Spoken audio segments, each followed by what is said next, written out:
Иако и двајцата веќе одамна не се дел од активната политика, екс-премиерите Заев и Груевски ја продолжуваат политичката пресметка, овој пат преку социјалните мрежи.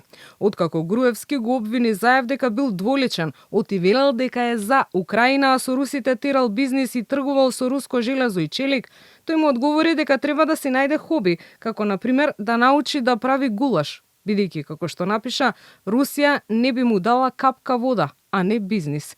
Заев му порача на Груевски да престане да се обидува да влијае на македонската политика од екзил, подсетувајќи го за неговата затворска казна. Се надевам и верувам дека ќе дојде денот кога ќе се појавиш во Македонија, а добро знаеш каде ќе треба директно да одиш, за да разбереш. Јас жеден да сум, Русија капка вода нема да ми даде, а камоли бизнис да ми даде. До свидање, Никола. Поздрав од Македонија, полноправна членка на НАТО.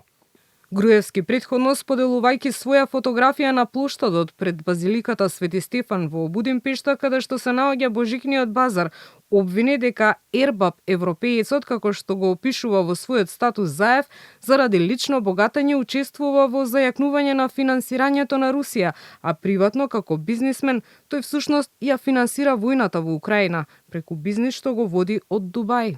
Спремен да прати туѓи деца на фронтот, на големо во стотици милиони рубли секој месец врши трговија со руско железо и челик, односно купува ефтино железо од Русија, чија цена е пониска заради силните западни санкции кон Русија и прави сделки во кои сите имаат заработка, и продавачите од Русија и купувачот фирма на Заев.